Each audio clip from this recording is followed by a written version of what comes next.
We talked in episode 1132 about some AirDrop issues, and we got several emails about this. The first was from Keynes. He says, listener Dan mentioned that he was trying to tame AirDrop.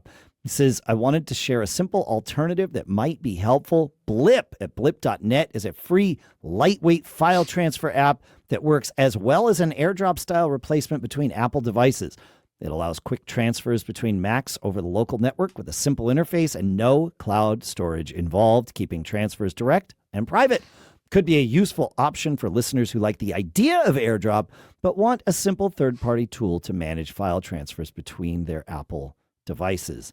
Thank you, Akins. And then new listener Allison, who is recovering, it sounds like fairly well from her recent injury, said that shared the same thing and says it can act just like AirDrop between devices within your own home, and it's cross-platform, which means that if you have an Android phone and a Mac or an iPhone and a PC or any combination thereof, you could actually blip between the two of them, whereas AirDrop would never work. So